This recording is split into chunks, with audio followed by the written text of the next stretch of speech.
Les doy la bienvenida a un nuevo video, ya vamos por el capítulo número 5 del libro The Wonderful Wizard of Oz. Si es la primera vez que se encuentra con mi canal, les doy la bienvenida. Mi nombre es Johnny, soy profe de inglés de hace más de 16 años y sé hablar 5 idiomas. Y si quieren escuchar el libro desde el inicio, pueden hacer clic en el link de abajo, en el cual tengo el playlist completa desde el capítulo 1. Ya el día de hoy vamos a cubrir el capítulo número 5 o Chapter 5, The Rescue of the Tin Woodman. When Dorothy awoke, the sun was shining through the trees, and Toto had long been out chasing birds around him and squirrels.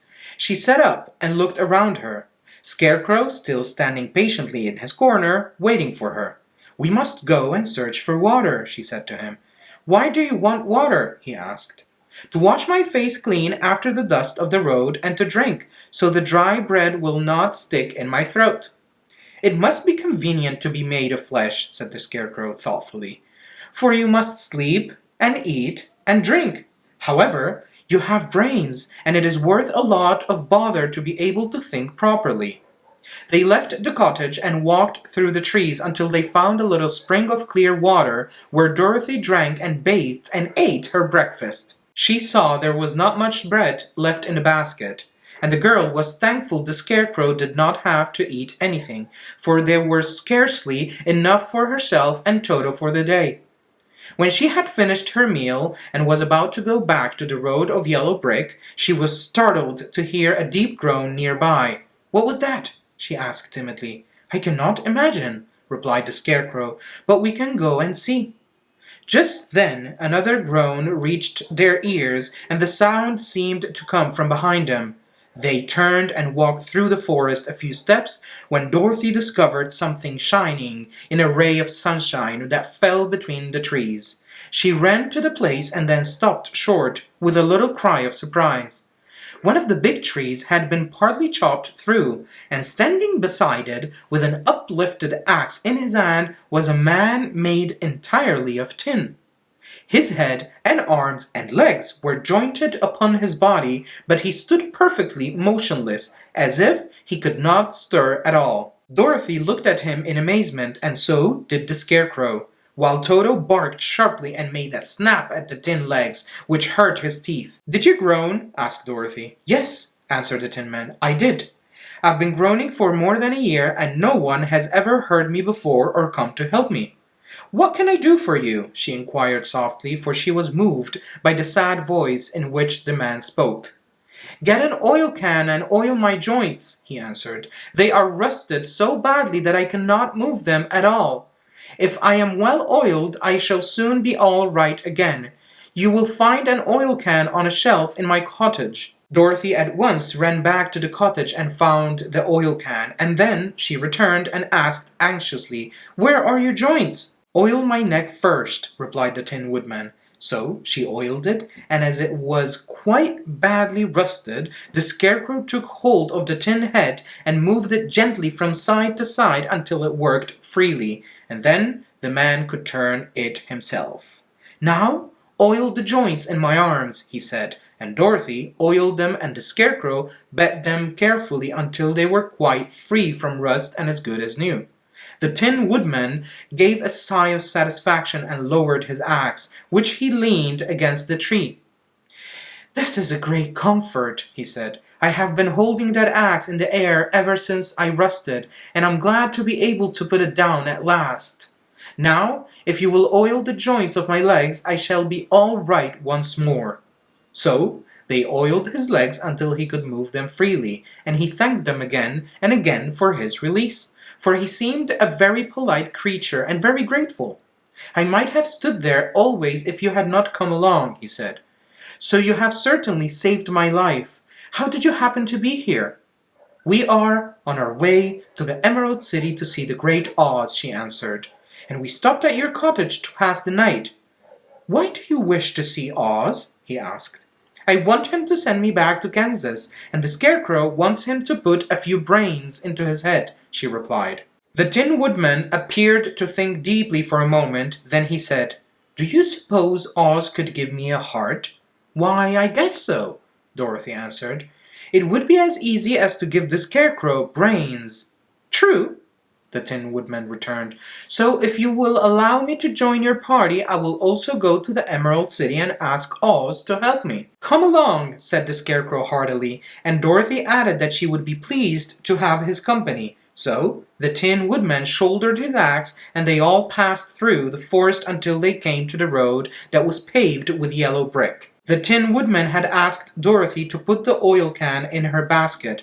"For," he said, "if I should get caught in the rain and rust again, I would need the oil can badly."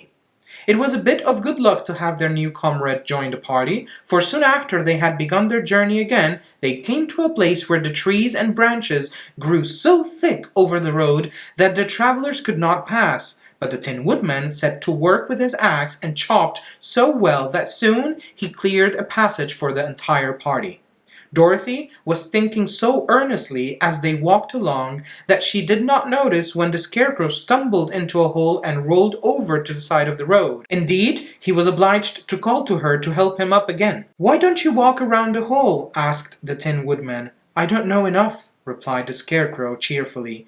"My head is stuffed with straw, you know, and that is why I am going to Oz to ask him for some brains." "Oh, I see," said the Tin Woodman. "But after all, brains are not the best things in the world." "Have you any?" inquired the Scarecrow. "No, my head is quite empty," answered the Woodman.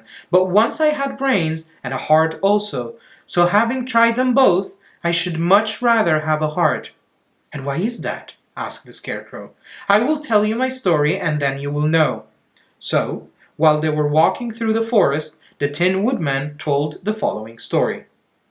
"I was born the son of a woodman who chopped down trees in the forest and sold the wood for a living. When I grew up, I too became a wood chopper. And after my father died, I took care of my old mother as long as she lived. Then I made up my mind that instead of living alone, I would marry, so that I might not become lonely. There was one of the Munchkin girls who was so beautiful that I soon grew to love her with all my heart. She, on her part, promised to marry me as soon as I could earn enough money to build a better house for her. So I set to work harder than ever, but the girl lived with an old woman who did not want her to marry anyone, for she was so lazy she wished the girl to remain with her and do the cooking and the housework. So the old woman went to the Wicked Witch of the East and promised her 2 sheep and a cow if she would prevent the marriage. Thereupon the Wicked Witch enchanted my axe, and when I was chopping away at my best one day, for I was anxious to get the new house and my wife soon as possible, the axe slipped all at once and cut off my left leg. This at first seemed a great misfortune, for I knew a one-legged man could not do very well as a wood chopper. So I went to a tinsmith and had him make me a new leg out of tin. The leg worked very well once I was used to it. But my action angered the Wicked Witch of the East, for she had promised the old woman I should not marry the pretty Munchkin girl. When I began chopping again, my axe slipped and cut off my right leg.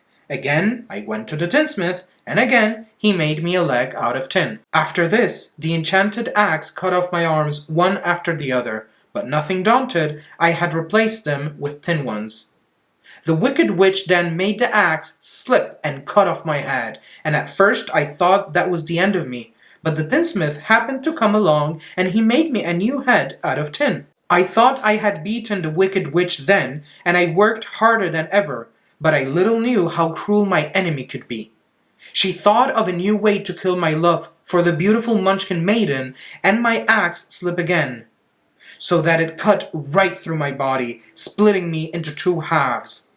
Once more the tinsmith came to my help and made me a body of tin, fastening my tin arms and legs and head to it, and by means of joints, so that I could move around as well as ever. But, alas! I had now no heart, so that I lost all my love for the Munchkin girl and did not care whether I married her or not. I suppose she is still living with the old woman, waiting for me to come after her. My body shone so brightly in the sun that I felt very proud of it, and it did not matter now if my axe slipped, for it could not cut me. There was only one danger, that my joints would rust. But I kept an oil can in my cottage and took care to oil myself whenever I needed it. However, There came a day when I forgot to do this, and being caught in a rainstorm, before I thought of the danger, my joints had rusted, and I was left to stand in the woods until you came to help me. It was a terrible thing to undergo, but during the year I stood there I had time to think that the greatest loss I had known was the loss of my heart. While I was in love, I was the happiest man on earth, but no one can love who has no heart. And so, I am resolved to ask Oz to give me one. If he does, I will go back to the Munchkin Maiden and marry her. Both Dorothy and the Scarecrow had been greatly interested in the story of the Tin Woodman, and now they knew why he was so anxious to get a new heart. All the same, said the Scarecrow, I shall ask for brains instead of a heart, for a fool would not know what to do with a heart if he had one. I shall take the heart, returned the Tin Woodman, for brains do not make one happy, and happiness is the best thing in the world. Dorothy did not say anything, for she was puzzled to know which of her two friends was right, and she decided if she could only get back to Kansas and Aunt Em, it did not matter so much whether the Woodman had no brains and the Scarecrow no heart, or each got what he wanted. What worried her most was that the bread was nearly gone, and another meal for herself and Toto would empty the basket. To be sure, neither the Woodman nor the Scarecrow ever ate anything, but she was not made of tin nor straw, and could not live unless she was fed. Y con eso terminamos chapter 5 de este libro. Nos vemos en el próximo capítulo para cubrir el número 6. Chao, chao.